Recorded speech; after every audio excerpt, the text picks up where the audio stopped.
welcome to another edition of Construction Matters. My voice is a little bit under pressure today because I went to a Florence and Machine concert with my daughter on Friday and we screamed our throats out. So if you can bear with me, listeners, I will get through this as best as I can. I have got an absolutely awesome podcast lined up for you today. Clint Adams is my guest today. He's an awesome guy, quite a humble individual, full of empathy, wisdom, and compassion. I've known him for only a short period of time, but what I have learned about him and experience with Clint, I've been bugging him to come on this show. He's wrote a book called Light in the Blue Flame. But before I hog the microphone, good afternoon, Clint. How the hell are you, mate? I know you're wearing one of your awesome shirts that you always wear. Hey, Paul, thanks for having me. Yeah, I'm going well. Yourself? Yeah, I'm good, thanks. Clint, looking at your career and looking at what you've done in your life, just map out for us, please, your journey through the different jobs that you've had and give our listeners a bit of a view of your working journey in this industry. And then we can start to unpack this podcast and talk about your experiences and what we're going to be focusing on, please. Sure, no problem. So I guess it kind of started with a keen interest in psychology when I was going through high school.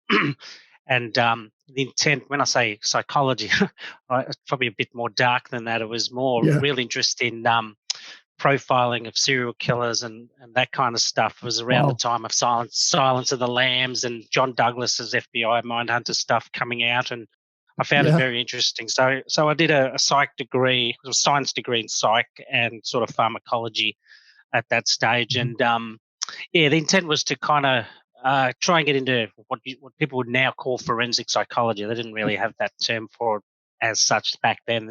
I'm showing my age now, but this is kind of late 80s, early 90s. Anyway, I did the degree and then I joined Victorian Police. I used to live down in Victoria. So I joined Victorian Police because at that stage you could kind of get into that kind of policing squad back then through the police itself, and you became a senior constable. You did a few years under your belt and then you could kind of go into these squads. And that was kind of the original aim.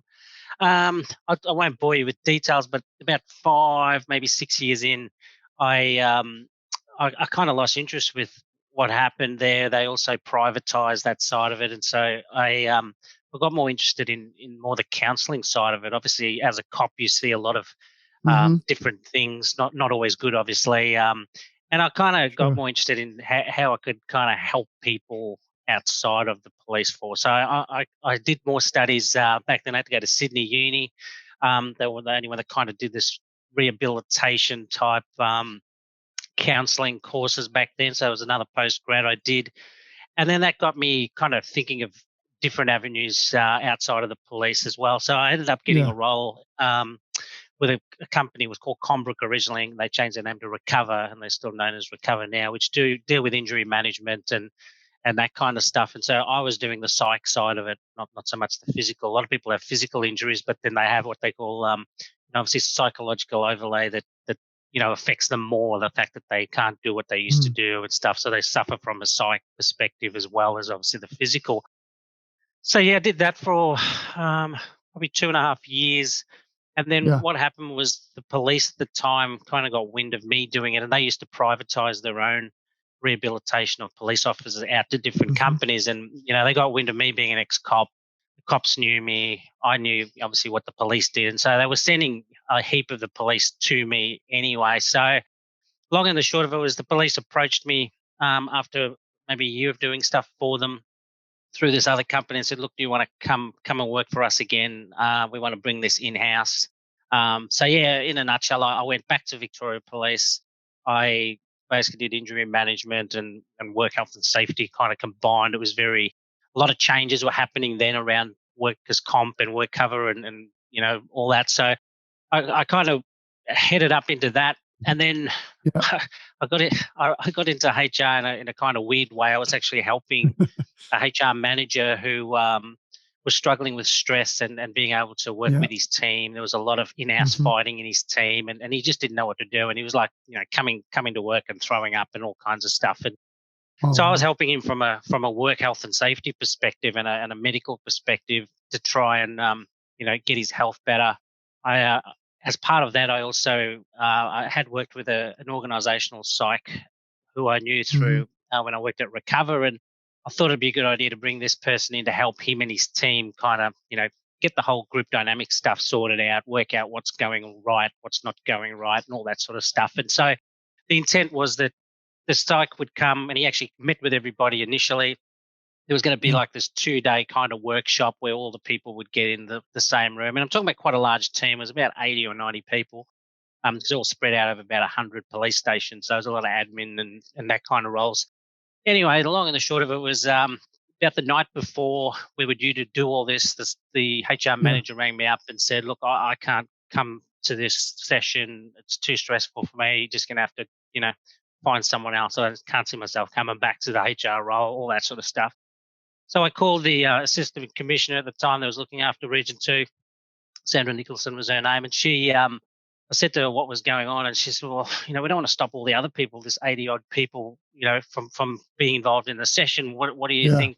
Would you like to go to it? Because I was quite interested in, what approach the org psych was going to take. And so Hmm. I was kind of sat in some of the sessions, and because I knew the guy, he talked to me a bit about. So I said, look, yeah, I'm happy to be involved. I'd like to see what happens, and I agree that we don't want these people to not attend just because one person can't, Hmm. even though he's the manager. Yeah. So Good on yeah, you. so I went to this. Yeah, I went to the session. Session went really well. I was, saw all that, spoke to Sandra about it, and then she said, "Well, would you mind being the caretaker HR person till we get someone else?" And so for a month or Yeah. two. So I was like, "Oh yeah, why not?" I knew all the people, which was good. So because I'd already worked there, obviously as a cop, and then had already done about 18 months doing the work health Yeah. and safety side. So I knew all the people. I'd been involved with the org psych and some of the meetings that they'd had. So I kind of thought it'd be a good opportunity to see what HR people do. Because Yeah. I had a different opinion of what they did back then compared to what I know now. So Yeah. yeah, so then I took it on. I was supposed to be there for a couple of months. It became a couple of years, and then over time there was some opportunities to work in. So that was I was based down at Geelong back then for Yeah. Region Yeah. 2, which was one of the headquarters of Region 2. And then I had an opportunity to do like a secondment in what they call the standards branch in the city at the VPC, the Victorian Police Centre. And so yeah, I took that on, and as much as I found it enjoyable, I found it very difficult to do a lot of stuff in there. There was a lot of Yeah. bureaucracy you Yeah. had to put together, Mhm. you know, focus groups, and um, just yeah, it was just a very tedious kind of, and I didn't enjoy it as much as what I did with the HR. But then I decided, look, Yeah. I thought it'd be a good idea to kind of look outside of the police. Obviously, apart from the 2 years with Recover, I'd always been in this very big organisation, and I thought, it'd be good to try my hand at kind of, different role maybe in HR. So I started looking around. I was obviously with my background in work health and safety as well. Yeah. I ended up working in timber for a company called AKD Softwoods as their HR and Hmm. work health and safety manager. Kind of cut my teeth on that. Really different to the policing HR requirements, as you can Yeah. appreciate. So we had about six Hmm. six sort of timber mills and pole mills and stuff like that Yeah. we looked Yeah. after. So yeah, so that was kind of my real introduction into HR. I think the policing HR was slightly different, but then I kind of did a number of different roles in a similar vein. I worked for where did I go after that? I went to the Costa Group, which is a big fruit and veg mob down in Victoria. Hmm. I Yeah. then went from there to I worked in Colac Area Health, and then got into healthcare Yeah. and looked after their HR, and then a few other roles, kind of, One Steel, a lot of manufacturing roles. I worked in, the beef industry, did Narellan Yeah. Pools. I went to Hmm. Sydney Yeah. and worked for Sutton's Motors, which is a very big car group of dealerships. And yeah, in the last, then I also did some work overseas with Nauru and Manus Island with the asylum seekers back then, when there Wow. was a lot of, Yeah. the controversy and all the stuff that was Mm. going on. And Yeah. Yeah. Yeah. so, Yeah, so I did work for them. Then I came back. I went back to Sydney and actually did the same thing with the asylum seekers for Serco. So that was based down at Villawood, and also looking after what they call BITA and MITA, which is the asylum seeker kind of traveling groups here in Brisbane and one down in Melbourne. And then in the last 2 years when COVID hit, I pretty much went and did some consulting for a company called What's Next that just looked after a lot of broad companies that would basically pay them to send us in as Yeah. HR professionals who didn't need a HR person all the time. They had this kind of thing, and I did that for the last two. And yeah, recently I've been working the last 7 months in HR with APA, which is a big gas company here in Yes. Australia. Yeah. So yeah, Hmm. I've been doing that. And then I guess in between all that, I did write the book, which Yeah. it kind of started from, when I was in healthcare and I got to see a Hmm. lot of information around young children that on Yeah. antidepressants and stuff, and it got me thinking about ways I could kind of help people by using the book. Yeah, so that's the Yeah. I mean, short version. yes, it's funny how you just get asked to do a job for 2 weeks and you're there for 2 years. It seems to be the trend in our in our Yeah, industry. I really wanted you to talk about that because um, gravitating to you as an individual for me, yeah, I can see that you do care about people and mental health and the work you've done with kids. And I read the book, and the first part of the book really, for a start off, the story, Josh and Steele Connors, and the bullying, and Josh unfortunately takes his own life, and all the different perspectives of the characters in that opening chapter, not to mention the music links that in the book that add so much of a depth and emotional quality to the book. It really is immersive and it pulls you into the reading. I really enjoyed that part of the book. That got me hooked. It was a very unique way of writing. And I do know what writing a book's like. It's basically punishment until it's finished in some days. So, you yeah, I know. know, I hear you. um, so what was your inspiration about writing a story like that? We've all got our, burdens in life we've gone through with friends and family, but what was your inspiration of opening the book in that way? Because it was bloody amazing. Yeah, I guess for me, if I go back, I had the opportunity, and one of the turning points in my police career, which is why I became more interested in the counselling side, was in the cells at the Geelong police station was connected to the Hmm. courtroom next door. And so if a person's been arrested, they kind of get put in a Yeah, temporary prison, if you like, and then they go to court when their court date comes. Sometimes, so they'd stay in our cells for anything up to a month while they have a court case or waiting for a court yeah, case. Anyway, we generally don't get as many women in the cells as men, and we all, as police officers, get a stint in what they call the watch house, where you look after the prisoners in the watch house. And so it was yeah, my turn to do a 3 month stint in there, and yeah, there was this young lady in there. She was a heroin addict, yeah. had kind of been close and been on what do you call it, Mm, suspended sentences and stuff. So she kind of knew she hmm. was going to go inside. Blah blah blah. Anyway, Yeah, I used to go and feed the prisoners in the morning. They have their showers and all stuff, and the guys would have maybe 6 or 7 of them all in a kind of what do you call it, an exercise yard that connects to yeah, the yeah. cells that they're in. Hmm. And this poor woman was in there by herself, so I used to talk Right. to her through the door because she had nothing better to do, and you give them crosswords and stuff, but you can't give them too many utensils and Yeah, stuff. So yeah, the yeah, long and the short of it was she kind of told me her story, and I was like, well, she had a baby, she'd been on heroin, she didn't know how to get off it, blah blah blah, and she knew she mm, was going to go mm, inside. Was the snapshot version of that. But yeah, then she I started talking to her about maybe ways that she could change her focus, do things differently. She's got a chance, start really thinking about, do you want to change? Because if you do, then you mm, want to kind of do yeah. things differently. And so she Awesome.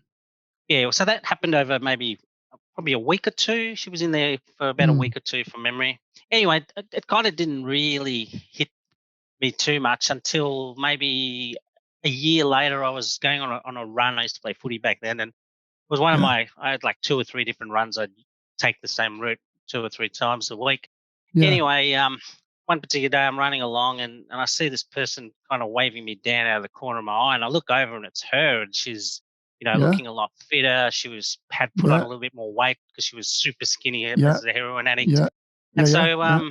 yeah, anyway, so I stopped and she spoke to me. She said, "Look, I saw you come through, and obviously I'm on audio here, but I'm quite a dark skinned person, so I stand out a little bit Yeah. here in Yeah. Australia." Yeah. So Yeah. anyway, she said, "I recognised you, and I saw you run one other time, and I thought I'll keep a lookout for you." And she said, "Look, I just wanted to say thank you. Like once we had that Oh, conversation awesome. in prison, she said it really hit home. She really sat down and thought about it. I'd kind of told her to maybe set some goals for herself. Obviously, Mm. she wanted to get her baby back and all that sort of thing. Anyway, she said the Mm. house that she just run out of was her parents' place.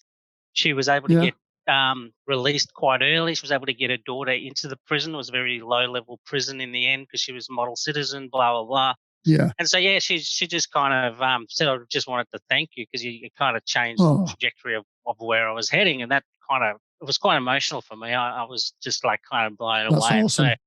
that was kind of it pushed me in the direction to do the counselling stuff Yeah. a lot more, and so that's kind of where that kind of went. And the actual impetus for the book itself was probably I tried to when I got into healthcare, as I said before, I had access to a lot of kind of the records of what our hospital and community little outlets would Yeah. do in terms of the services. And there was so many things with young kids who were on Mm. Mm. antidepressants or being treated for Mm. alcoholism at 11 years old Yeah. and stuff like that. And so I kind of started to think about ways that I could, help with Mm. that, do things at a school level. Because obviously, as people become adults, they've all been kids, Yeah. right? At the end of the day, That's and right. not everyone has Mm. great parents, not everyone has great upbringing. Lots of things can Yeah. happen to kids that could Mm. derail them a little bit. So yeah, so that's kind of how it started. I started actually going to schools, donating my time and talking in front of the groups, talking to the teachers about ways we could do Yeah. things and really help them in that space. And so that's kind of why a lot of the information in the book, I kind of Yeah. did a lot of research while I was doing those, I say programs, they weren't really fully programs. It was more just, me Yeah. coming and talking to Yeah. people. But essentially, I kind of really sat down and thought about a way to do a program. I tried to promote it and see if I could get funding for it back then. The education department back then were very anti anyone that wasn't their Yeah. idea kind of thing. So Yeah. didn't get any assistance Mm. or even Shame. yeah, nothing kind of happened. So What a anyway, shame. Yeah. over over the years, I just kind of kept at it in terms of you know I guess looking into the knowledge base for myself to try and improve. Yeah. I did find that stuff I learned at uni, as much as it was useful, it was very academic, which I know it sounds Yeah. stupid, but No, it's no, no. high I get it. Yeah. academia, and Not you're working with practical. people that have yeah Mm. they've never worked with anybody outside of that space. Yeah. Yeah. So yeah, again, not practical. And then I kind of tried to put a spin on how do I make it practical, and the book became Yeah. part of that process. I then started interviewing people that I had, Mm. and also I had knowledge of people that through my counselling days as a working with the police and all that sort of stuff that they would tell me a lot of stuff. I had Yeah. come across people that had attempted suicide, Yeah. people Oh, that yeah. Yeah.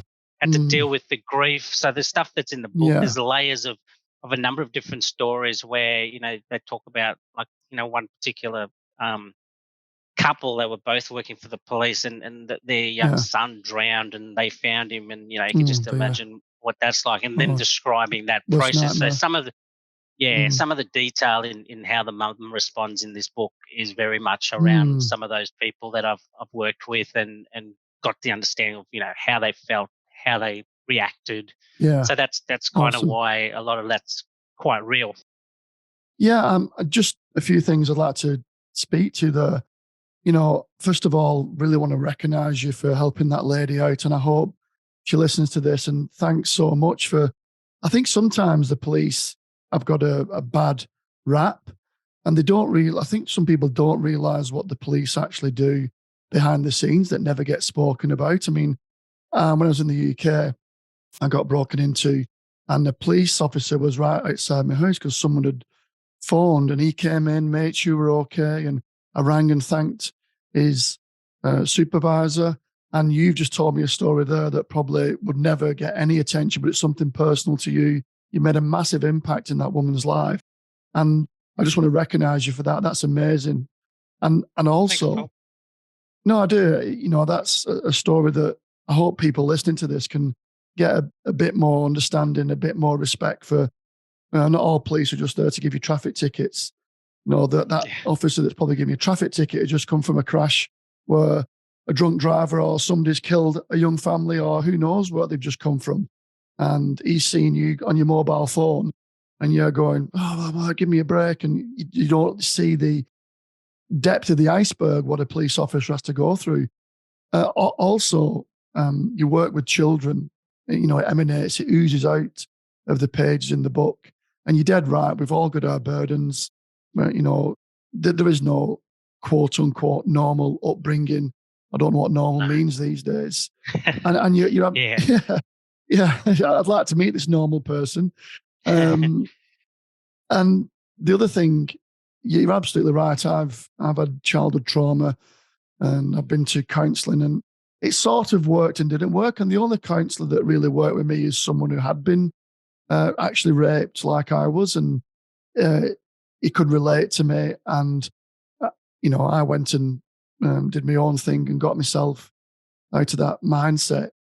And you're dead right. I mean, the work that you're doing, Clint, and the mindset that you bring to this, and especially our industry, suicides, 190 people a year in our industry commit suicide, 3 times the national average of any other sector. And Wow. we've got zero harm targets. Where's our zero suicide target? And I know a lot of Yeah. great people like yourself and other great leaders and visionaries and Beyond Blue and Mates in Construction, Are You OK Day, great charities.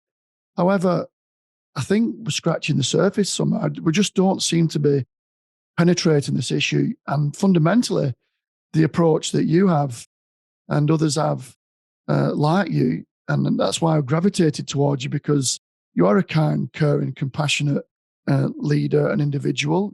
That just emanates from yourself, and I gravitate towards those kind of people. So hats off to you. And what do you think? How can we start to grapple with this beast I th- of suicide in our industry? It's not to mention mental health and well-being, but it's a consequential effect of all those mm. systems failing.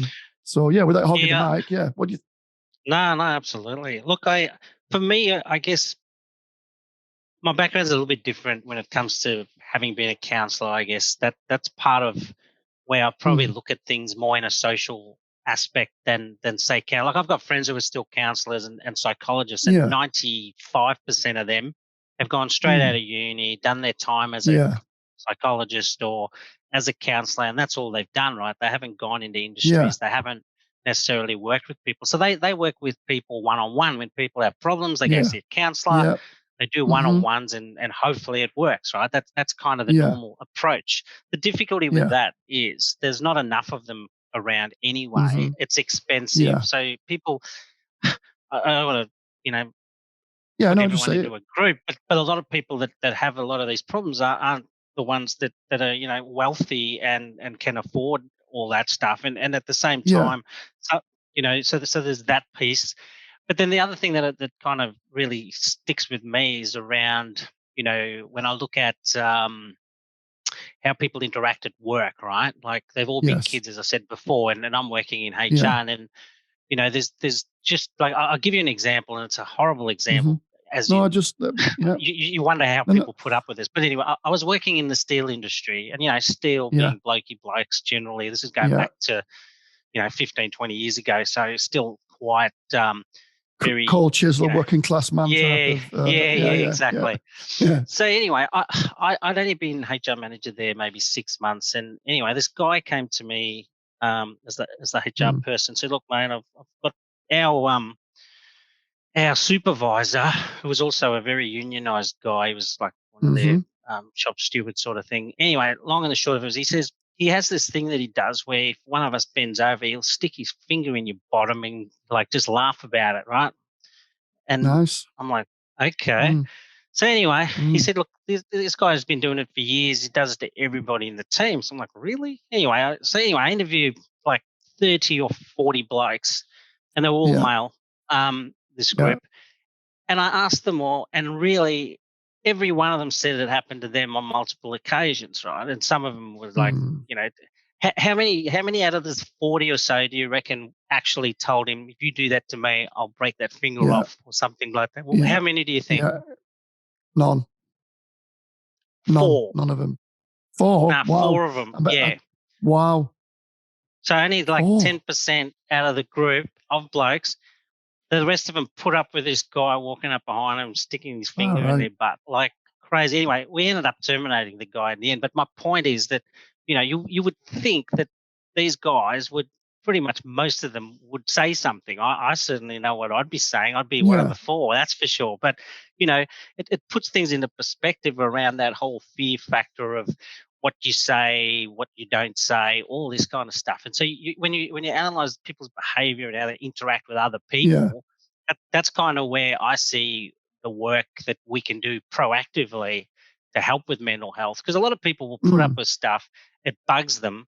They might ruminate over it. They might, it might be Yeah. kicking themselves in their heads over stuff like this, and then it builds up into a lot of other things, and none of them stand up for themselves or stand up for others. This is that whole psychological safe workplace stuff, right? Like, Yeah. Yeah. if we can talk about it, then we can fix it. A lot of times, like, when as a HR professional, how many times I've been called, you know, to investigate a bullying behavior by Yeah. someone, and then you find out this Hmm. person's been doing it for years to other people, and Yeah. people have left the Yeah. organization because of them, and yet we tolerate these Mm. people and stuff like that. So I think it's got to be, the approach, and this isn't just in the workplace. That's why I kind of look at it at the school level. I think Yeah. if we're going to target it, it needs to be kind of at different levels. For me, if you're dealing with like primary school kids, it's very Hmm. proactive stuff because they kind of haven't been tainted by the system and Yeah. school yet. So you can kind of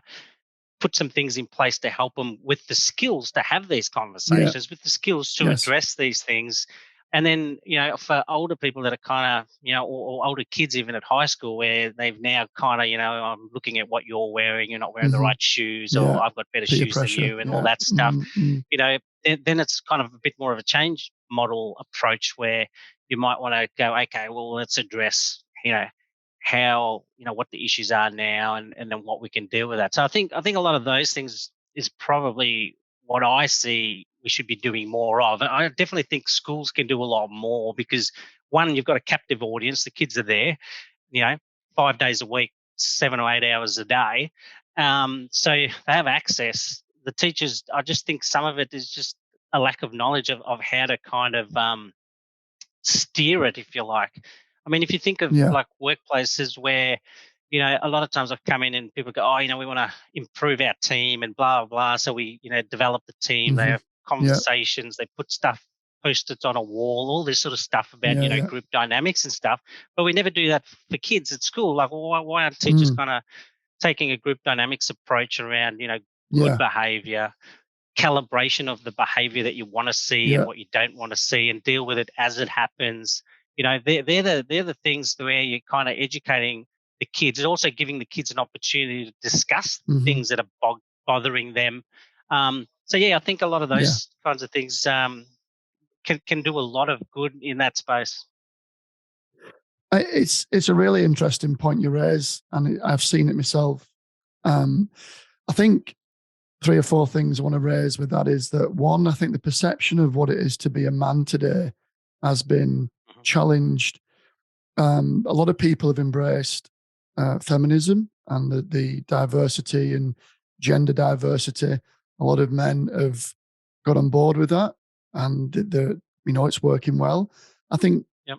I think men have been caught out from a legacy of the 1970s father image, how they've been brought up and what it is to be a man.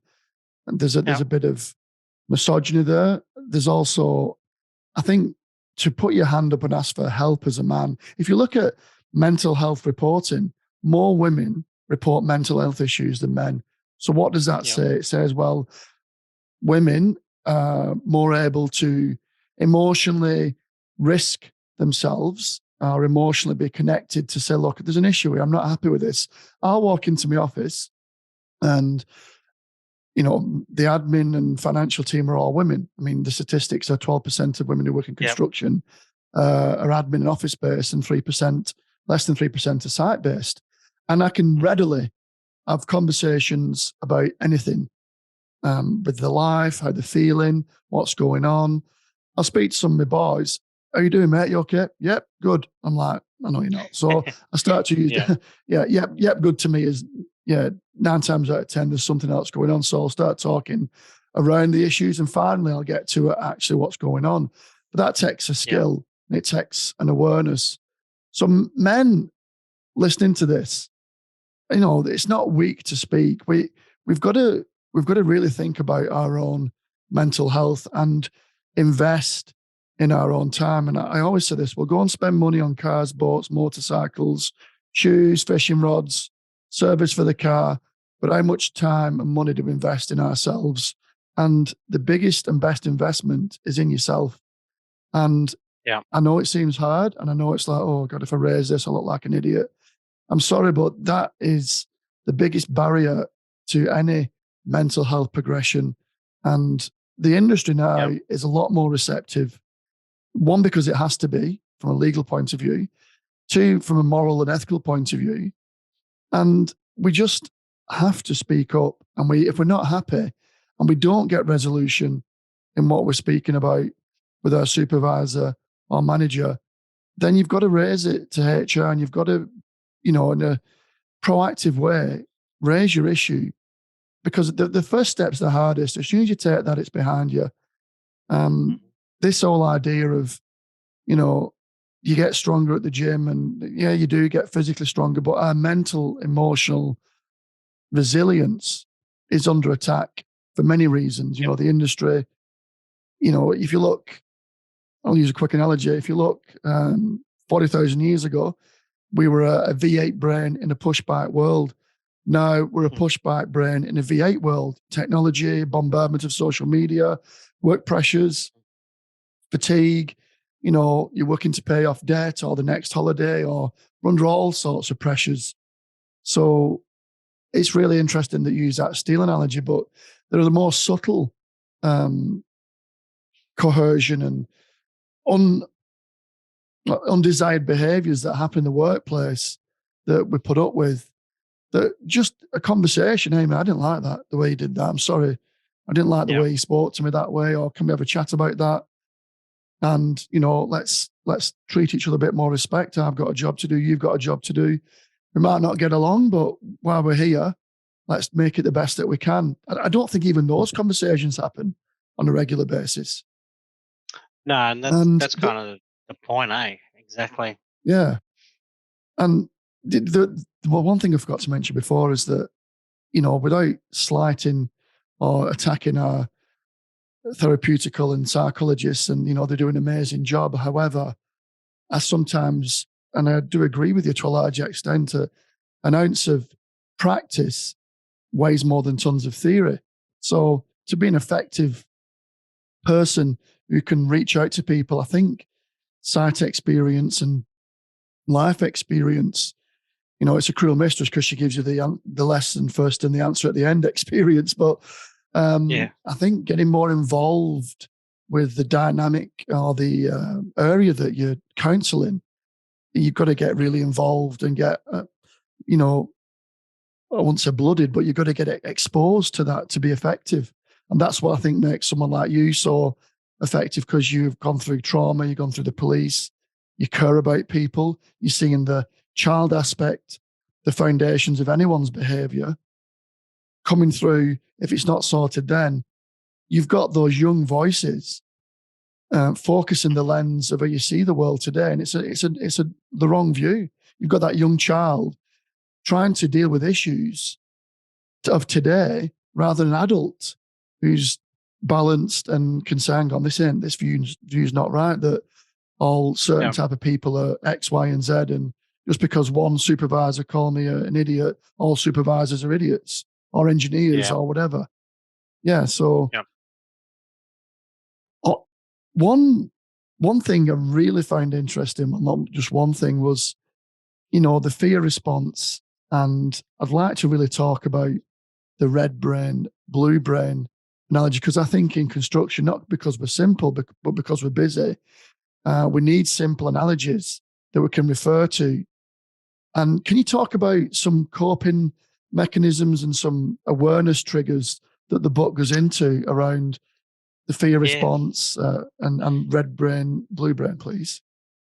yeah, of course. Look, I mean, we all know about our fight or flight response. We talk about um, the amygdala, which is what triggers when we go into that fear response, which is either fight or flight, right? So running away Yeah. or standing and fighting. So you see the aggression or a passive response, which is to kind of get out of there. I suppose that Mm-hmm. the key thing for me around that stuff is when I was doing a lot of my research back in the day, it was like when you I can't remember all the books I've read, but there's a number of books that kind of Yeah. go into different modalities and different methods, Mm-hmm. Gestalt theory and all the different ones. There's heaps of them, but Yeah. essentially there's no one that does, like you said, you didn't find it that helpful for yourself. And I found a Yeah. lot of people, it's hit and miss in some Mm-hmm. instances. And so I kind of really looked at, when I spoke to people that had trauma, had something that kind of got them out of it, what was those kind of common things that seemed to get them over the line and get them back into Yeah. a good state. And a big component of that was really their their their focus changed. So when Mm-hmm. when they were having the trauma or having whatever the events were that were causing them this pain, it would give them that red brain response. I call it red brain response because it's just easy to remember, as you say, Yeah. rather than saying the amygdala got. But in a nutshell, you think red brain, blue brain. It's pretty easy to remember, right? I Yeah. use blue brain as the prefrontal cortex, is the part of the brain that kind of thinks your way out of things. It's your Yes. planning part of your brain, and it's also the very social part of your brain. If we look at us Mm-hmm. as the top of the food chain kind of animals, and we work our way down, when we're Yeah. looking at lions and whales and all of them, they've got a big part of this prefrontal cortex, and it's very social. They work together, they look after their young, they communicate, all this sort of stuff. And when we go further down to the animals that don't have it, like lizards and all that sort of stuff, the reptilian brain, Yeah. they just focus on survival, right? So they're all red Yeah. brain the whole time. So they literally don't care about anything else. They don't have relationships. They might just, mate to get the species going. Yeah, so like if you think of, obviously, like I said, those higher order animals, and then you get down from the reptilian kind of brain, their main motivation is Mm-hmm. just about survival, right? So if you think of that part Yeah. of our brain as all survival, which is Mm-hmm. great for staying alive. But when you throw in the complexity of relationships and how people interact and all that kind of Yeah. stuff, they're the parts that really you know help us problem solve, help us deal with things like that, and kind of I guess you adapt your behavior around other people. So this is that social aspect piece that I Yeah. think sometimes missing from a counseling perspective. So when I Mm-hmm. I look at trying to help a person when I was doing counseling, I try to get them to change that focus from that red brain stuff that's taking them down a path where they might get stuck and just keep going down red. The Mm-hmm. red brain's not a Yeah. bad thing. It's just there. It's designed to be, quick 10-second type stuff. But if we overthink it and drag ourselves Yeah. back into red, then lots of things start to become an issue. Things start to break down. You've got massive amounts of adrenaline, your body doesn't Mm-hmm. work right in terms of that. Like a lot of things happen when you go into this red brain response because, your body's doing a lot of things to Yeah. try and get you ready for fight or flight. And if you keep doing it over and over and over, it Yeah. becomes an issue. Mm-hmm. So for me, it's about people understanding that, when you do go into red, and this isn't just about, I'm not talking about positive psychology where you just try and, think everything's great, even though it's not. Like Yeah. Yeah. we recognize things happen, but then there's also ways we can kind of change our focus to say, well, how do I learn from this? What can I do differently? And this is the point around when I've interviewed a lot of the people that did get through these things. They've all been in Yeah. that bad, dark Mm-hmm. places, but then something triggers them to stop. And this is where I say to people, you know, if certain therapies are not working for you, try other things. It's whatever becomes your blue brain response, right? I use this example a Hmm. lot where I say to people like, you know, some people love animals and love dogs, and you get your oxytocin levels up when you Yeah, see a dog if you're a dog lover. But there's some of people that course. hate dogs because so they have a totally different response to the same event, and it's the same as therapy, right? It's whatever works for you. So finding the stuff that works for you to get you into blue brain um, is the key part of it. There's lots of things I tell people to try that might work for them. Like I get them to. So when you understand what the prefrontal cortex does for you, stuff like journaling and writing things down, I use it. Hmm. Tell people to use a thoughts diary because this is the part of the Yeah, brain where you can reflect. You can reflect back on things you've done. You can, you know, think of your way through to mhm, how can I come up with a solution and all that. So I want to actually yeah, have you activating that part of the brain when you're going through these issues. So that's kind of why I use red brain, blue brain for people to understand that and say, well, I don't see myself as a counselor telling you that you have to do this, this, or this. I'm saying go and explore and find out what gives yeah. you into that blue brain space more often and how you can Hmm. kind of use that knowledge to find things that work for you and find Yeah, solutions, in between. Like there's nothing wrong with going to counseling, but the other thing that's also a downside is you might see the counselor once a month. So exactly. what happens in between is the important bit. How can you work on yourself by at least knowing a bit about red brain, blue brain, and understanding that going to play with a child or going to donate your time and work at a charity to help someone else. This is all things that when you go into red brain, you're only thinking about yourself, right? You become very Yeah, it's very internal towards yourself, and so but it's doing survival, isn't it? things to Yeah, help it's others. yeah. Mm. Exactly. So yeah, so that's kind of the snapshot version of red brain, blue brain. I suppose looking at from my amateur point of view, I think we've got to become somehow self-managers of our own mental health to an extent and equip ourselves with awareness around when it comes to, say, for instance, a red brain conversation comes up like, oh, that Mhm. happened. I'm no good. I'm going to leave this company. And, Yeah, that's fine. That's your flight. But then when you yeah, cool down after, because they talk about the red mist, right? The red mist comes down and your brain just, or your mind yep, just fogs over. And it feels like this issue is the universe. Like, this is like the sum total of existence. So you can't yep, think logically. You can't, you're only thinking emotively, and you're dependent on your conditioning of how you've been brought up and how you've worked on yourself to, I suppose it's like catching the thief of your happiness. I always think that yeah, if you've got a happy room in your brain with all your happiness in there, and this thief comes in to steal all of that focus of your happiness, you've got to intercept the thief at the door and say, "You're not coming in. I recognize you've got an issue, but we need to yep, work through this because it won't serve my best interest. You're not yep, stealing my happiness. I know you're there. Let's deal with this issue." So what is the issue? yep, I can't think about it now because I'm too angry. I've got to get into hmm, a different minds. I've got to get into blue brain, where my logical, problem analytical solving, quote unquote, more mature way of thinking. yep, I'm not fight or flight. I'm not angry. I might need to go for a walk, cool off, and then objectively think, well, was it really that serious? Okay, it's serious. So I need to deal with it in a way that is best for me and my family, not yep, instantly acting in the moment. That's how people get hit, or you have a brain fart and you injure yourself or somebody else, or you're not paying attention while you're driving, etc., etc. But I think you know we have to really have a look at ourselves and say, okay, therapy is a part of recovery. We can't ignore medical science. However, I repeat myself, we have to become self-regulators of our mental health. And I do like your analogy of what is my in my research when I didn't get to finish a PhD, but I'm just reaching out to our listeners saying, well, it's almost like a wellness wheel. It's almost like a 1 to 10 things that makes me happy. So I need to go for a morning walk. Without my morning walk, I'm no good to anybody. So I'll get up at 5, I walk for an hour, tick done. That's good. That keeps me happy. I need to spend 2 or 3 days a week with the kids doing something. I need to focus on my partner. She likes doing this. I need to support her to do that. I need to go to the gym. I need to read a book. I need to go for, fishing, and you got to balance your life so it becomes wholesome. And I know people listeners go, yeah, okay, Paul, I'm working away for 2 weeks, 5-4. Yeah, we are. I've done 5-4 myself. However, there's self-management at 5-4 we can do.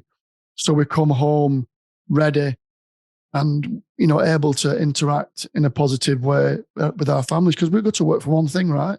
To be happy and produce a good life with our families. So without rambling on, I do like that red brain, blue brain analogy, because anyone listening to this, as soon as you go into red brain, you know what red brain looks like for you. You know that you lose your focus, you lose your ability to think properly, or you want to just fight back, or you want to react in some kind of way. And there's probably 1 out of 100 instances where that'll serve your purpose. If someone you just need to say, get away from me, I need to go and calm down. The blue brain analogy, I do like of that. Okay, now I'm out of that space now. How am I going to react to that differently next time? What am I going to do that helps me navigate this? Now, if you're in danger or you're being bullied or harassed, or there's something fundamentally attacking your safety and your well-being, that is a conversation that needs to be dealt with immediately. However, if there's those niggling things that are just seem to become really big issues, and correct me if I'm wrong here, Clint, I don't want to go off on a tangent, those are the times where you reflect later and go, okay, let's have a look at today when my mind's a bit quiet now, and let's have a look. Yep. Really, did that really affect me that way? And why is it affecting me that way? Why am I being so riled up? Forget that I think X, Y, Z is an idiot. Have I really thought about their lives and why they might be frustrated at work? And you're right. There's a saying in Buddhism. I'm not a Buddhist, but Buddhism, they say that depression is what they call the self-cherishing jewel. That means that you cherish yourself more than anything else in the world. You're the most important person in the world. And that's true to a point. But if you just think about yourself all the time and you don't expand your awareness to helping others and being there for others, there's a real reservoir of happiness that you get by serving others. I don't talk about giving all your time to people so you're knackered and you're empty. But there's a real, when you start to think about other people, these problems get quieter in the mind because the mind's not just focusing on me. There is a space for focusing on yourself and improving yourself and giving yourself time. However, you've got to increase our awareness, and we've got to be aware about ourselves. There's nobody knows yourself better than yourself. When you look at yourself in the mirror, if you can't be honest with the reflection looking back and say, you know what, mate, you're acting like a bit of a dick today there. Why are you acting like that? I don't mean talk out loud, but have that inner monologue. And I suppose it's like when I'll just finish up with this now. This is the kind of voice I listen to inside.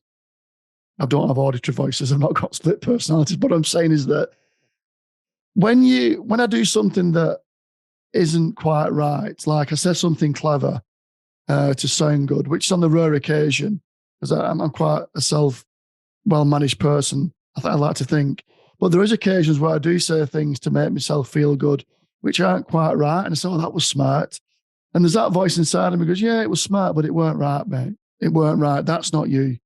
Why are you going against your values? And that's the voice, I think, that's below the voice of ego. It's that quiet voice. If you train yourself to listen to the right voice, it's the voice that gives the wallet back when no one else is looking. Why do you do things that won't do you any good? Why do you do the good things that won't do you any good? Yeah, I'm here, mate, yeah. Yeah, sorry, I lost. It's that human quality that has enabled our species to survive, that the person that hands the wallet in when no one else is looking, the person that finds $50 and hands it into a police station, or, finds a mobile phone and hands it into the shop that this has been lost. Because it won't do them any good because no one's looking, but they're doing it because it serves someone else's need, because they're thinking of other people. And I suppose that's what I'm kind of relating to in this message. Yeah, I mean, I use that similar kind of approach when we think of even laws, right? A lot of time we don't think of how we use fear to get desired behavior. Like, the child does something Yeah. wrong. When I'm a '70s kid as well, right? You get a smack Yeah. or you get told off or all Yeah. that kind of stuff. So there's a Yeah. fear factor with behavior management, if you want. Even the police, you think about the road toll, right? Like you mentioned about giving people Mhm. tickets. If the only Yeah. reason I'm not speeding is that I'm worried about a ticket and I'm not worried about killing other people, then Yeah. we're missing the point. But essentially, That's you're right. right. Like we use fear um, as a way to getting people to comply, right? And that's part of what Mhm. we as humans do. And I'm not saying we shouldn't. I'm saying there's different approaches to getting that and really framing that up so that more people are thinking that way. I shouldn't speed because I don't want to kill other people or myself, right? Yeah. And it's not dissimilar with when you're teaching your child on how to behave. I'm not saying that you don't. Um, how do you put it? You want them to behave. You want them to be good kids, right? You want them to be great Mm. citizens and all that stuff. But at the same time, we don't want them to be shit scared of you as a parent. And then the only way Yeah. you get that is, oh, dad's on the warpath, and so everyone runs for the Just hills, and wait then till you your have a dad bad gets home. Oh, relationship. yeah. Yeah. Yeah, Yeah. exactly. And so Yeah. I think a lot of that comes back to you mentioned, manliness and being masculine these days, and how that's kind of been affected. I think a lot of um, that it's almost ambiguous now around what it is to be a male. And Yeah. people are generally like, I mean, I had this discussion with one of the ladies I work with where I held the door for her and she walked through and said, thanks. And she said, oh, I can't remember what her comment was, but I said, oh, it's funny. I did that to someone else and they were quite offended. Like, I can open my own Yeah. door. And I'm like, okay, I would do this for a male as well. I'm not just doing it because you're a Yes. female. But, you Yeah. get those kinds of reactions. Um, like I said, I would have done it for a male as well. Like it doesn't, Yeah. I Same. wouldn't just, Yeah. So it's like, but you hear the comment and then you kind of feel, oh, well, I should do this again. Like, then, but at the same time, yeah, it's a tough one because there's a lot of, those kinds of reactions and now it's kind of, um, yeah, Yeah. I've been brought up. My mum, I think, did an incredible job instilling some values into me. She was a single mum who brought me up. My dad was a out and out misogynist and still is. He's grown up a bit, but right. had a few affairs and left when I was 9. And the values that my mum is respect women, but respect everyone. So holding the Yeah. door open, you're right. And just because someone's offended by that doesn't mean that you stop opening doors for people. You got to live to your own values because it's not hurting anybody. And just because Yeah. they're offended doesn't mean that they're right. That's their view on the world. And I Yeah. think, speaking about women, we're focusing a lot on men in this discussion. You know, I think the whole perception of feminism today, I think some of us have got that wrong perception of what feminism is. Feminism is equality. All's it, Yeah. yeah, you got right wing feminists that are right wing, and it's like really there's a few feminists that are, I suppose, misandrists, man haters, that they're Yeah. really few and far between. But the common message of feminism is equality. If you research, Hmm. from the suffragettes and all the women's rights movement, and you know, we've got to look at what has been on the basis of sex. That was actually a man who was at home looking after his mother, and he was being um, um, wrongly penalised under the law.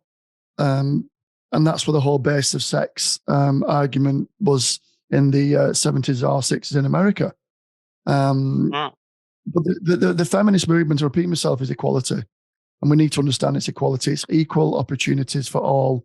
And there's barriers to entry for women that aren't there for Yeah. men. Women have kids. They need time off Yep. work. It's not spoken about enough in schools that if my daughter come to me and said, Dad, I want to be a bricklayer, I say, yeah, go for it. Not because I want to be Yep. popular, but you want to go for it. Go and try it. You might not be as strong as a man lifting bricks, but that doesn't mean that don't go and try it. I Yep. want to be what my colleague at work, his daughter mechanic, and we don't even bat Yep. an eyelid at it these days. She's going to be a heavy diesel mechanic. I've got 2 or 3 ladies on site who are operators. One of them is just learning how to operate a stabilizer. And even though we're celebrating that, and we're celebrating, we need women in construction from my point of view. The women who come into construction I've worked with bring a dynamic that needs to be in construction for this reason. Women have a more logical approach and a more emotional resistant approach to conversations. I look at how some of my female colleagues interact on site compared to some of my male colleagues. And the male's up and down, oh, he's an idiot. But my female colleague go, hang on, he might be an idiot or he might have a point of view. However, you don't have to react that way. There's a different way of reacting. There's a different way of coping with this. But also, we need more women in construction because men, we need to be also at home with the kids, not just the women. You know, we want our wives to go to work. We want the equal opportunities. And this all starts at school. It starts at the teachers and the parents not putting those barriers out of their own bias. You know, I heard that one of the girls at work wants to become an architect, but the dad, who was an architect, steered her out of that path, probably because he cared about her and he didn't want to be exposed to an architectural path. However, that for me is why women should be in construction, for many other reasons. And I know I've gone off the rails there about feminism, and why women should be in construction. That's a very, very big point. Like when I was doing stuff with Vic Police, you know, we were doing research around a lot of the incidents, and Victoria had a bad kind of reputation of overstepping the mark with, you know, use of force and stuff like that. And when we really looked at the data, like, you know, the severity of incidents were greatly reduced when there was a female present. So we actually went on a massive campaign to get more women into the police back then. I think we were sitting at about, you know, 10 or something percent. We got it up to like 20, 25. There was, and again, you know, it's about it's a big jump. One, yeah, but also women didn't really want to go there because it was a bad reputation of a boys' club, which was the culture of the police back then. This is in the 90s.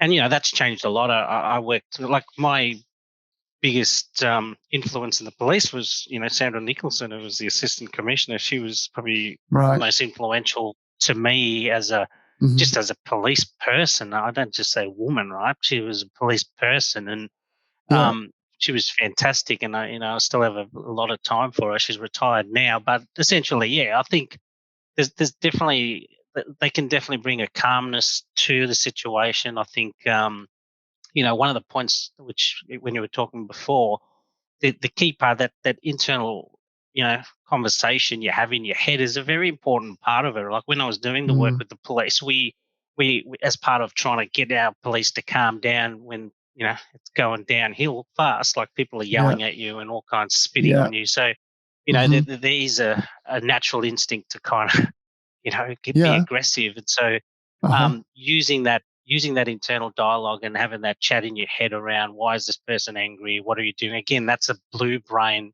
response to that red mist that you talk about, right? Like when you're going through that and you say, okay, I calm myself down enough to have a conversation in my head around how can I make this situation better? When you're doing that, again, you're taking yourself out of red and into blue.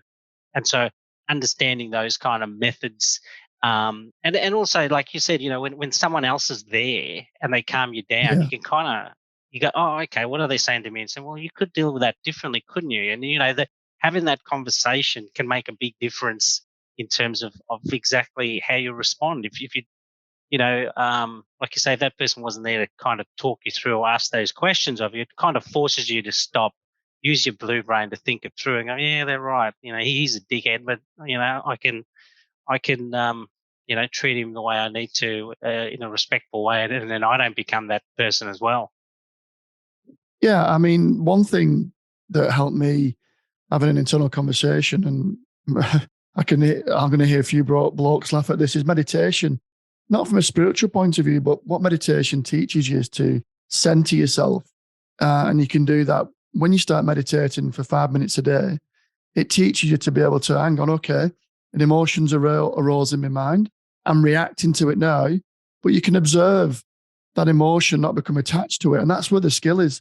I'm angry, but I'm not reacting. Definitely. So I'm looking at Definitely. my anger. It's there. I acknowledge it, but I'm not engaging it.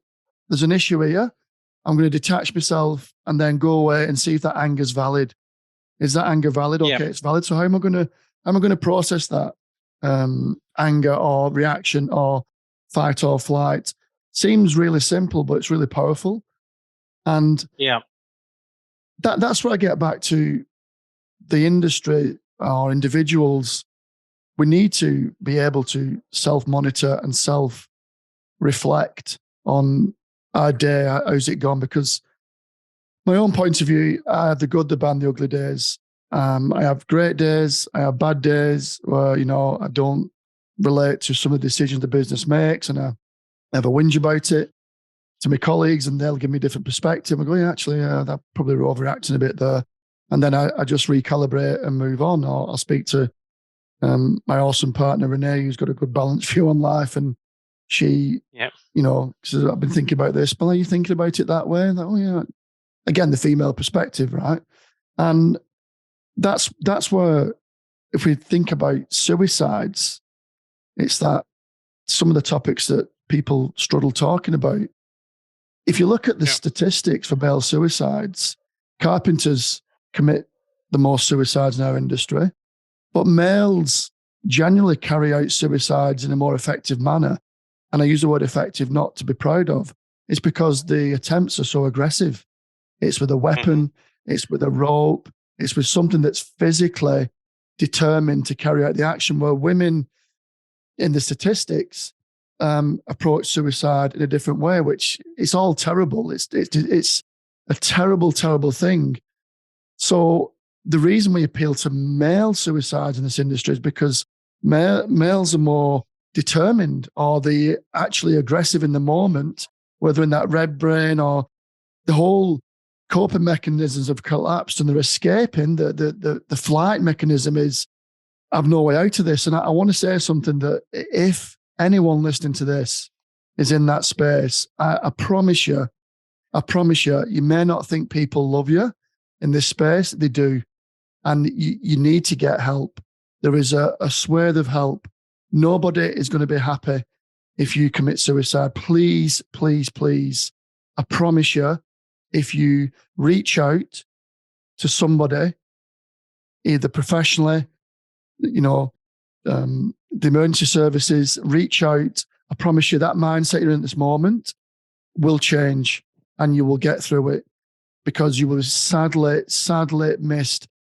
Even if it's one person, even you can only think of one person who's going to miss me, trust me, there's a swathe of people behind those people who are going to miss you. So I'm reaching out to people now who is in a bad headspace. Reach out for help immediately, because your mindset is incorrect. It's not helping you serve your best purpose, no matter what situation you're in, financially. If your wife's threatening to leave you with the kids, I promise you, you're going to get through it. Your life is precious. It's the most infinite gift you can ever have. So please, please, please reach out immediately. I'll be giving links under this podcast of numbers you can reach out to. Sorry, just to diverge there. I think it's important. So that's 100%. where, I'm not. yeah. I was going to say just one other thing on that. A lot of people, don't realize it, but a lot of people that have attempted suicide in the past, a lot of them don't try a second time if it hasn't worked, and because they have got help, or someone's stepped in and had a conversation with them, and they've been able to turn those things around because they've been able to change their focus, or very important point. So I'm going to be blunt here, but blunt because I care and I love human beings. I'll just say it. Trust me, if you think about this, I guarantee if you're going to go through with the act, I guarantee there'll be a moment where you wish you hadn't. So don't get to that moment. Do not expose yourself to that moment. Let's take steps back and get help now, because it's over when it's over. And I'm repeating this. We love you. You are loved and you are important. If you don't think it, I promise you are important to everyone in your life. Everyone, even whatever messages you're getting off your partner, I'm going to do this, I'm going to do that. Remove yourself from that situation. Remove yourself and get help, because I promise you, your life will improve and you'll look back and you'll be glad you did. I've been involved with people who've, and I'm sure you have, Clint, with shared stories, who've attempted suicide, and when they've come round out of that mindset, they are so grateful that they didn't go through with it or it weren't effective, because then it's all about mindset. Everything's collapsed in your mind and you don't see a way out. If the only way out is suicide, that is the ultimate stop now and get help, because when you come out of that, and you will come out of it, I promise, you'll realize that I'm so glad I got help. And then you can be an ambassador for other people and a light in the industry. We've got to tackle this issue. We've got to really hit it head on and be brave.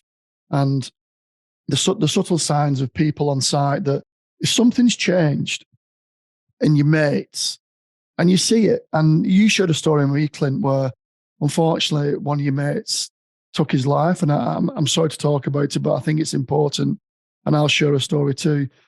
And they noticed subtle differences in his behaviour, but they thought, oh yeah, and I'm talking for you here, maybe you can talk, I don't want to take the shine off you, but they noticed subtle differences in behaviour, but they didn't have the conversation, or they, after on reflection, oh, maybe I should have stepped in and had that conversation. That's not blaming the people who didn't have the conversation, but if you see changes in people, you know they've gone quiet, they're not the usual selves, something's changed the behaviour. That's when we intercept and say, hey, mate, what's going on? And the ability to have those conversations, even if you don't think you have the skill, hey, mate, what's going on? I think, talk to me. You may need some help. I'm worried about you. That conversation, it could be the difference between something really good and something really bad. So we've got to be brave, and we've got to not walk past that opportunity. If we see something in, let's say his name's Kevin or her name's Sarah, and it's changed, I repeat myself heavily, something's changed or they're not quite right. That's what mental health and well-being awareness is all about, having that conversation. And if you're not happy with the response, then you raise it to your supervisor or your HR. I'm really worried about Kevin or Susan. We need to get them some help. That is your obligation as a mate and a human being. And you just do your best, and you can satisfy in yourself, I've done my best for this person, but silence screams out to be heard. Yeah, Clint, just talk to us about the unfortunate event of when your mate committed suicide and you was away in the police force, just to give context into the signs that people can see and don't act upon. Yeah, look, my mate was basically 22. As you said, I was at the police academy, so I'd already done 3 months at the Brisbane Academy. So, and then I went straight to Victorian Academy and did the rest of the 6 months because I changed. I was literally at the academy for about 9 months, so I didn't get to see him much during that period. And anyway, yeah, I found out obviously that he committed suicide. Went to the funeral and caught up with some of our mates. Like I hadn't heard anything. I spoke to another friend who hadn't kind of heard anything, but then I was kind of a bit blown away that there was a few there that said, oh, we saw some, it was a bit different, and unfortunately used to smoke quite a bit of marijuana too. So I think that certainly made things worse. But in a nutshell, there was quite a few of them that were talking, had seen signs and things of him being different, and kind of, I guess, didn't act on it, didn't really talk to him about it per se. So there were definitely things that they saw in reflection that, should have been hey, let's have a chat, mate. What's going on? And noticing this or this or this. And again, when people understand even that blue brain stuff, when people are in there and they're having that conversation, that social aspect of the blue brain is such an important piece. You mentioned about women not, suiciding as often or more likely to get counselling, all those positive things. Part of that reason is they are more social. They do tend to have more conversations. with other people, other women as well. And so I think there's Yeah. a combination of all those things. But again, Hmm. talking, even just asking the question. I mean, Are You Okay Day is a great initiative, but it's one day, right? It should be happening every day. If you see something, as you just said, Yes. if there's any signs there, you'd rather make an error on the side of caution. Sorry, you'd Yeah. rather make that error and ask, even if they go, no, I'm fine. I'm actually really am fine. That's fine. But I think the more we how do I put it? Create safety to have a conversation. I know in the book Yes. you would have seen me talk about the dialogue model, and in the dialogue model, it really Mm. focuses on that safety aspect of having a Yeah. conversation, right? So if the safety is not there, then you go into red brain, which means you're going to clam up, or you're going to be quite Hmm. aggressive if someone asks you. Like if someone's really snappy at you, that's a sign that they're angry about something. You've triggered their Yeah. red brain, and it's a defensive Yeah. mechanism that Yeah. they're seeing. So same with the silence. Silence is a lot more difficult to pick up, right? We don't know what people aren't telling us sometimes, and That's they right. just withdraw. The thing about red brain too is when we get stuck in that space, we tend to withdraw from the people that potentially could help us. So it's kind of a Yeah. double whammy that when you It really need to is. be talking to people, you're choosing not to. So Yeah. yeah, hundred And percent. and and when we withdraw, people listening to this, the only voice we've got is our own voice.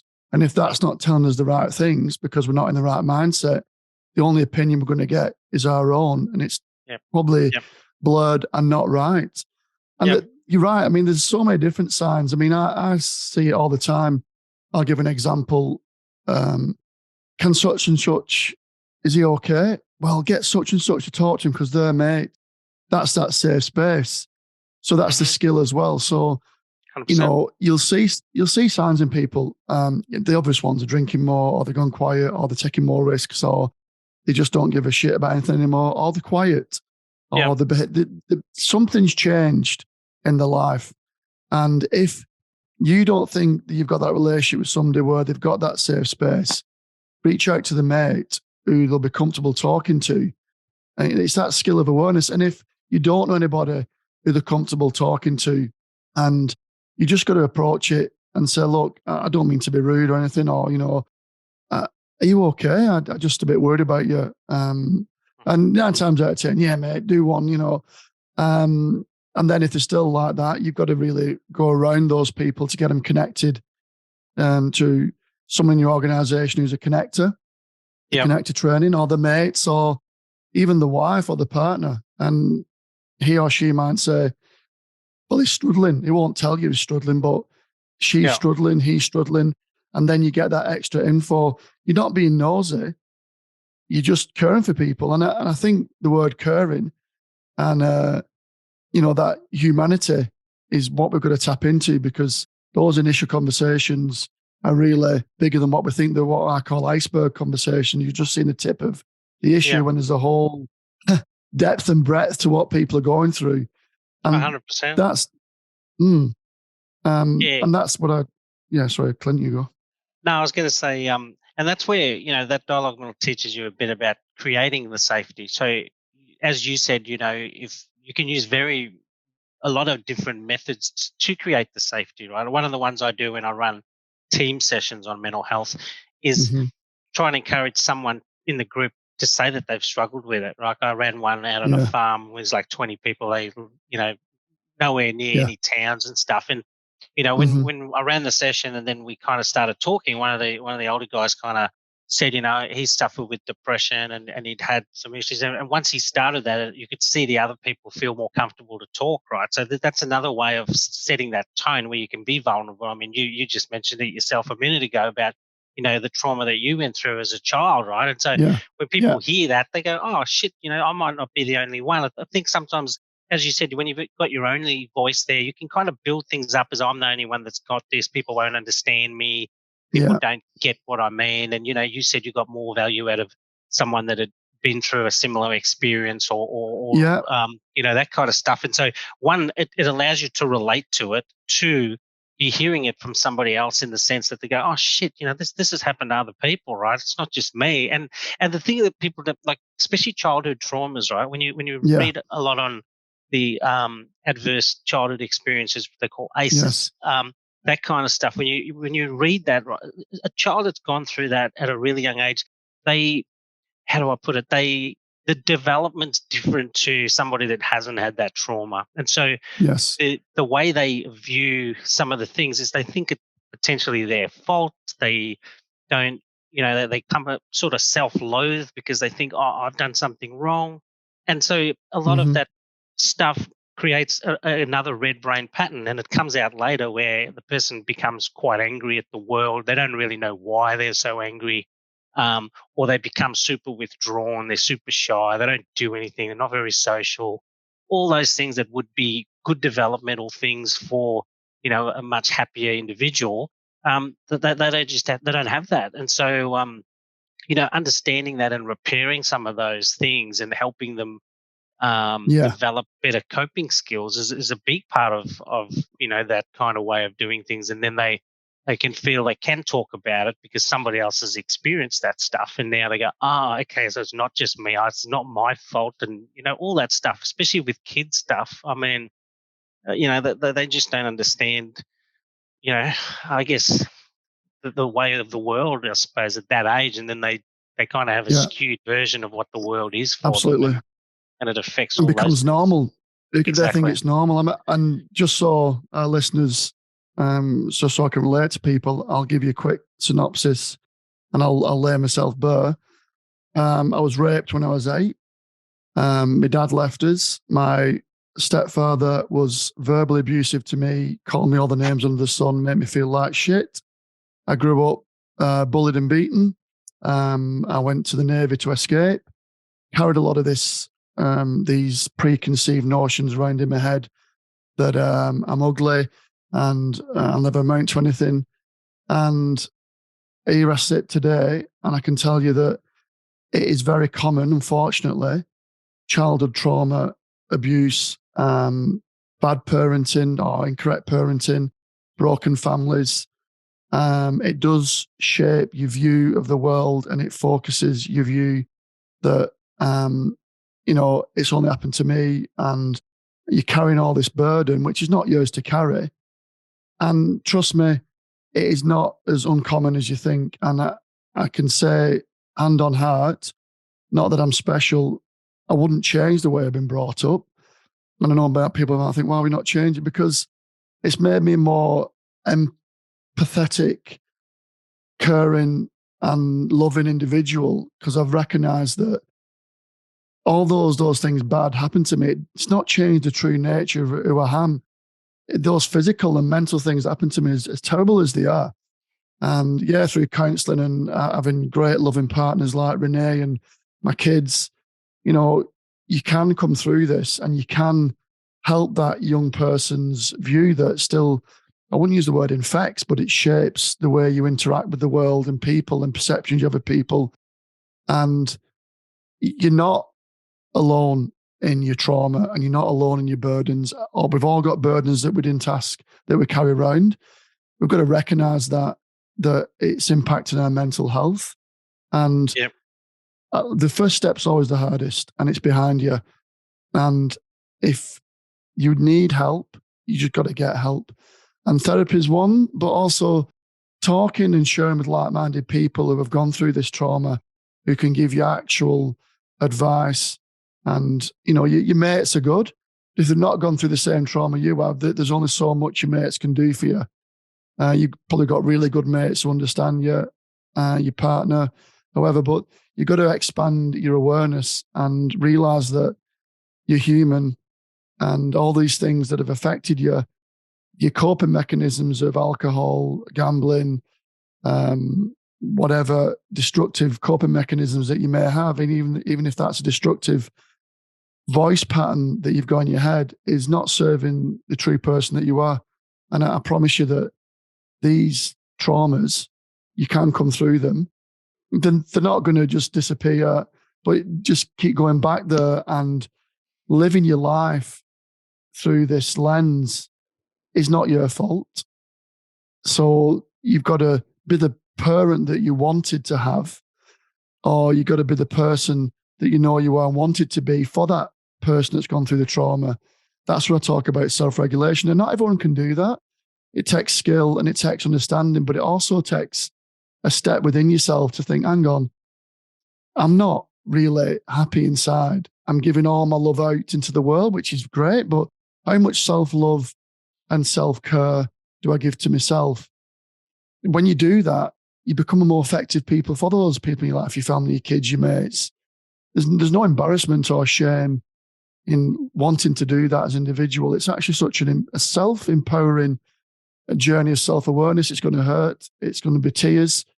However, it is so worth it to be the real, true person that you're meant to be. You talk about social, you talk about the social aspect of women and the social anthropology. We are social creatures. Human beings are social creatures. We have survived for millions of years. We didn't just get all our not talking religious here, but we didn't just get all our ethics and morality off the Ten Commandments. We wouldn't have got to Ten Commandments if it did happen in the first place. We wouldn't have got to Mount Sinai because we killed each other on the journey. It's innate in us. It's innate to be good. It is innate to be a good functioning member of society because that's how we survived. That's how we are humans, humanity. And I know I'm going off on one here, but I really believe this. I mean, I don't believe that there's an inherently bad person, everybody. It's just how they've been shaped and how the life experiences have shaped them. But it doesn't define who you are. You can change that narrative. You can change that outlook. And I suppose that's what we're talking about today. In a nutshell, Clint, is that there's great people out there like yourself who you can relate to, and you can read this book and you can go, you know what? Actually, hang on a minute. What you're saying is that this stuff is actually happening on a subconscious level and a conscious level. And it's not serving my highest good. It's not serving my true potential. And there's got to be a better way of dealing with this. That's kind of my take on, self-empowerment, self-improvement. And I know some guys listen to this, man, just brush it off. Fair enough. But the question I've got to that is that what are you going to do about it? What change are you going to make in your life for the better if life is not good for you at the moment? Because doing the same thing and expect a different outcome is a definition of madness. That is true mental. The word I'm looking for is punishing on yourself. We have the tools available within and outside ourselves to help ourselves. And I think that is one of the plasters we've got to rip off on our own journey and look inward at things that aren't working and why they're not working. And on a reflective, it takes courage. It does take real courage, Clint. And Yeah. I'm going to stop myself going on here because I want to keep getting your perspective into this conversation. No, look, I totally agree. The thing, when I run sessions for teams, for example, and this puts it in a perspective, right? When I say, okay, I'll write things up on a board. I say, just throw things at me. What do you know about, physical health? They talk about nutrition. They talk about, personal trainers, aerobic fitness, all this stuff, right? They can list heaps of things. They say, okay, now tell me what you know about your psychological health or your mental health. And, you might get one or two talk about mindfulness or meditation, as you mentioned. They talk about counseling. But then there's like two or three things that pop in people's heads. So that we don't get taught enough of this stuff. I know obviously if you go and do a psych degree, yes, you expect to know more. And maybe these days at school they are covering a bit more of that. But when I run Red Brain, Blue Brain, a lot of people go, wow, I didn't even know I think that way, or do that. And you've read the book, so my last chapter is very much specifically around that kind of self-help component. And a lot of it is about not just self-reflection, but self-discovery around what works for me, right? Like if you sit there and you go, okay, how do I get my oxytocin levels up? Why would I want to reduce, my cortisol levels and what causes that stuff? So, understanding some of our brain chemistry, and I don't expect people to be, going and reading copious amount of books on it, but some of it's just, again, try to make things practical and not be over wordy and use jargon that people just go, they lost me when I started talking about neurotransmitters or something like that. Right? Like for me, I understand that stuff, but I also understand that not everyone else is gonna be able to apply it in that way. There's some people I will talk to when I was doing stuff in the medical profession, the nurses and that, they all understand that. So you can have that conversation at a slightly more technical level. But then when I'm dealing with, people at the workplace, they just want to hear some practical stuff and they go, oh, okay. And then, you can put things into perspective and give them, again, practical things like doing a thoughts diary. When people get stuck in a pattern, I say do a thoughts diary because, one, it's a reflective part of the brain, which is your blue brain. It means you're reflecting. So this is your point around looking at your own behavior, reflecting on things. You're using a lot of people do this stuff instinctively and it works for them. They just don't necessarily understand maybe, the physical side of it, that the brains you're using and why it becomes effective for them.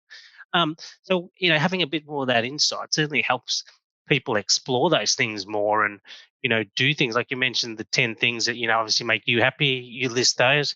Someone else has got a different 10 things that they That's want right. to Yeah. do. They might not Yeah. have, a wife and kids. And so it's slightly different, or they, like to travel and that gets some new experiences and makes them feel good about life, all that stuff. So again, it's there's many ways to the top of the mountain, I think, and exploring the way to the top of the mountains a key part. And I think if we learn more about it and read more about it, like the thing about my book is, there's a lot of links to other books in there Yes. that I've read on my journey, which has given me a lot of insight. This like if you're going to read one great book on some of this stuff, it's You Are the Placebo by Dr. Joe Dispenza, which is an amazing book.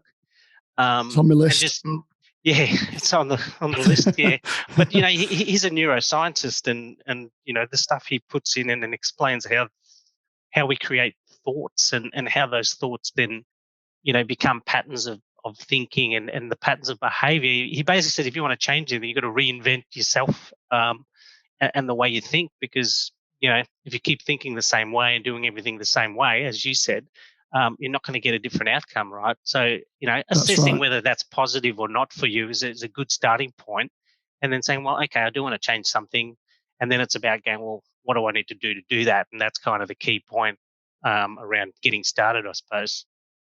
Well, one thing that was interesting to me is that when we talk about physical health, one thing we need to recognize is that the nervous system is a physical thing.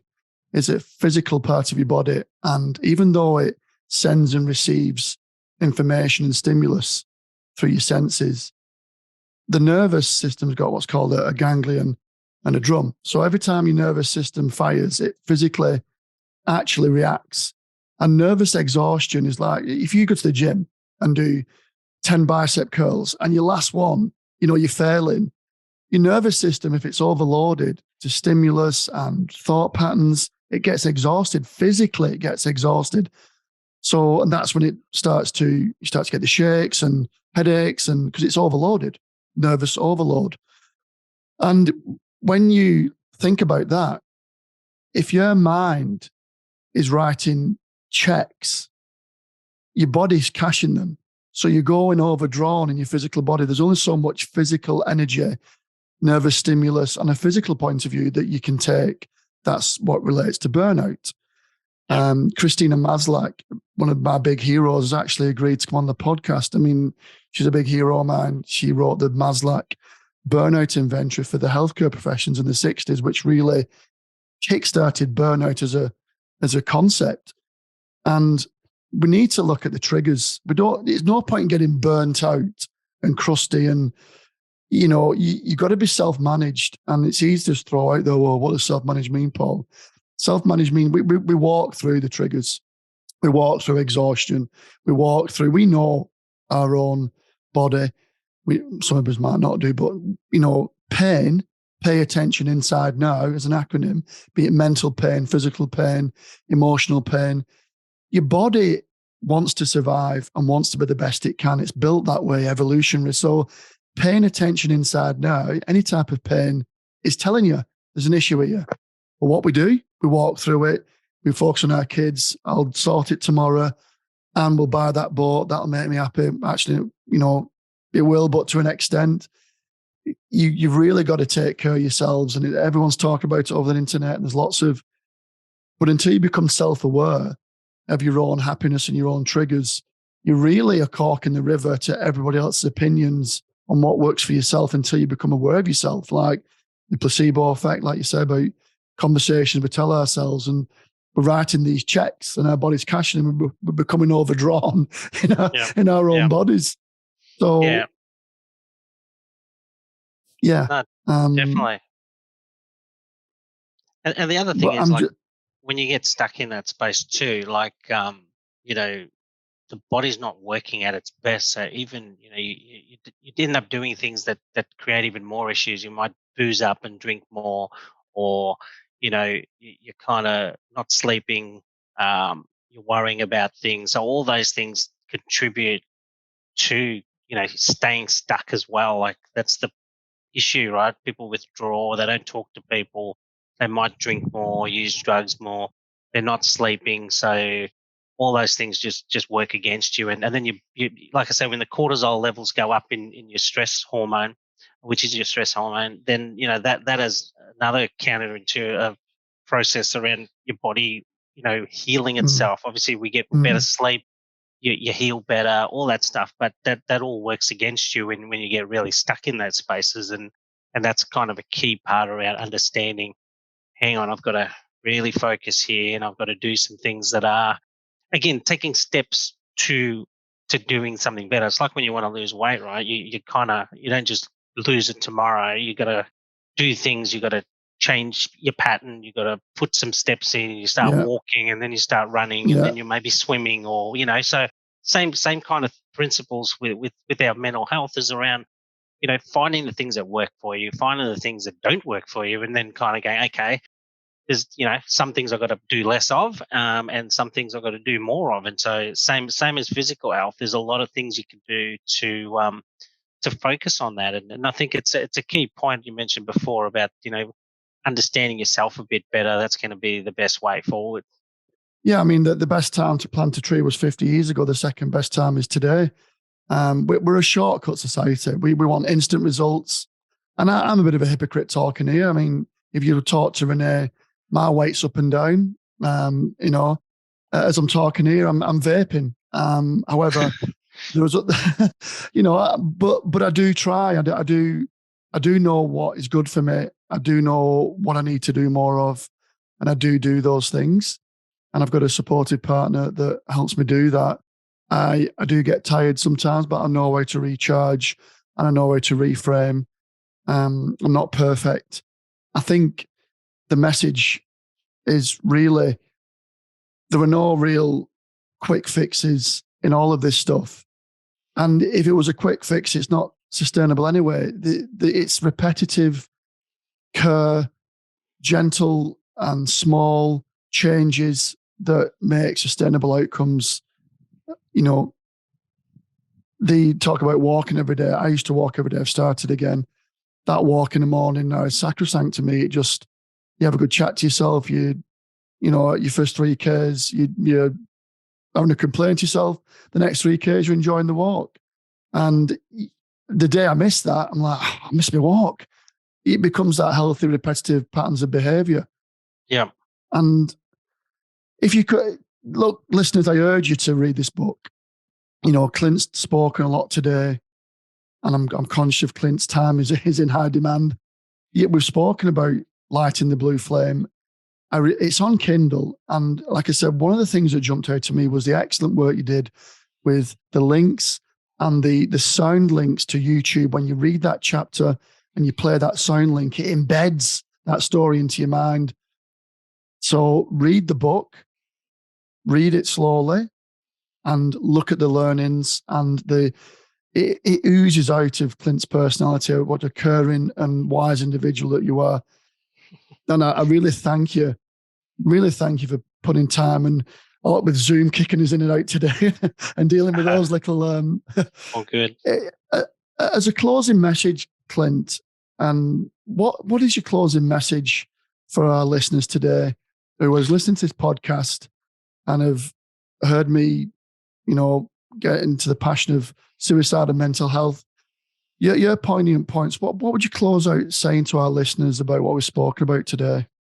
I think the key thing is if you get something out of it yourself, it's about sharing it with people. I'm not saying it's just my book. There might be other books in my book that I've Mm, referred to that help. I think it's yeah, just about getting yourself more knowledge about mental health, and that's kind of the purpose of the book originally, was to not only give the message that, hey, here's some things you can do, but there's some stuff that's individual. And as you know, in the book, there's also some stuff that's very social around working with teams. As I put in the book, I'm obviously trying to help the school deal with the suicide, and so there's individual kind of things that people can do, but then there's also that support network, people trying to find, a way forward to prevent this happening again. Like, obviously there's a bullying undertone in my book, in terms of the behavior that led to this person's suicide. But so to me, it's about, just having a look at and getting more knowledge mm, about it, because I think the more that people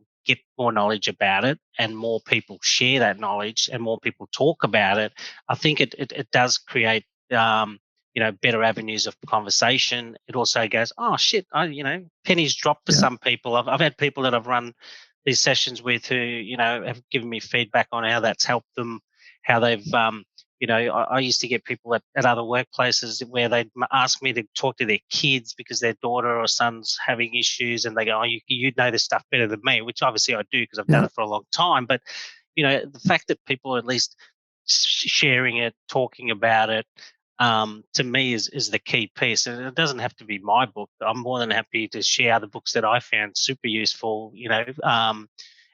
Which are in the book that I mentioned, but I also talk about a lot of books that I've read that's really, really helpful. There's one called The Body Keeps Score by Bessel van der something. Now I can't remember exactly, but really, really good insight around all different types of counselling and why some things work, why some things don't work. And this guy's, he's got a lot of experience in that space. So for me, it's about just getting more knowledge and knowing more about the topic. Then you can go in with a better informed approach than maybe just stabs in the dark, if you like. yeah, yeah, yeah. I think, look, the reason I'm saying about your book is because, one, the effort into writing a book, I know that myself from my own writing, it takes a lot of courage, it takes a lot of insight and effort and passion, and it is really a journey in itself. And when I've Mhm. read it, it's quite poignant and it's very applicable to the industry which I love, construction. And if it can just wake one person up listening to this and give them some insight, then this podcast is worth it. Just we can just reach out to one person, absolutely worth it. And that's what it's about. My closing point is, before I thank you for coming on and the time you've given me today, is that I think we can be quite hard on ourselves as individuals. And I think sometimes we think that we don't deserve looking after ourselves and we give so much to everybody else. That's got to change. We're our own worst critique. When there's nobody better than ourselves in being hard on ourselves. We're masters at it. So we know ourselves that intimately to be hard on ourselves. My challenge to you is, how intimately do you know yourself to be good to yourself? So I would start flipping that inner critique to be your inner best friend and say, yeah, okay, we know about how I can give myself a hard time for the stuff I'm not doing right. I'm going to create an inner coach that goes, okay, inner critique, that's great, but actually, I'm pretty good at doing this, actually. I enjoy doing this, and intercepting some of those negative conversations that we have with ourselves, because they don't serve our best purpose. They have a value, and remind yourself how good we are at being hard on ourselves. So I challenge people to, yeah, we've got an inner critique. Let's get an inner coach that loves us and wants to support us. And that is self-awareness. Clint, thank you so much for coming on the show. I know I've been bugging you for weeks and you've been so accommodating. And I'm so glad that we're mates and I found a kindred spirit who loves people and has got people's best interests at heart. And please continue the work that you're doing. And if anyone listens to this show, get Clint into your business, get him working with your people. I promise you, it'll be one of the best things you've ever done for your culture and understanding your people better. So, Clint, I'm going to finish with a dad joke. I know you're a Thanks, funny Paul. individual yourself. Yeah. Yep. Have you got a dad joke for me, or do you want me to fire one for myself? Oh, no, you can go. Yep. Did you know that French fries are not actually made in France? They're made in Greece. Fair enough. Fair enough. Keep wearing those colourful jumpers, mate, like I do. And cheers. Thanks for coming on board, mate. Good on you. Thanks. Appreciate your time, Paul. Appreciate it. Thanks for your hard work, mate. Take care. Bye, you too. Hello, listeners. I've not gone yet. That was Clint Adams, and he spent a lot of time there going through how we can view how we interact, not only with ourselves, but other people in those moments where the red brain, blue brain can be a visual analogy to help us through those challenges in life, big or small. I spoke about suicide. Yes, I did emphasise the male, but I'm speaking also about women when I talk to you about partners or difficult situations, about removing yourself. The numbers for those helplines are on the podcast, but if you're in danger now, 000, ring them immediately. Please ring them immediately. This podcast is for you, by you. So if you want to get involved and have a voice and talk about those important issues, big or small in construction, email me at constructionmatters@outlook.com. That's constructionmatters@outlook.com. I'm also very active on LinkedIn, and you can message me on my inbox. Look after yourself. I hope this podcast was good for you today. I certainly enjoyed bringing it to you. And this Construction Matters podcast is not for me to become popular. I'm just giving back to all those people who have helped me in my career. You know, this construction family that we have is a family outside our own family. And I want it to continue to be an awesome industry. And all of you out there are working hard for that as well. So let's keep it going and let's make this a better place. No, it's not a Donald Trump statement. Let's make construction great again. I'm serious. Get in contact and let's make it better. So look after yourselves, your family, your mates, your muckers, and our brothers, sisters, friends, and comrades in construction. See you next time.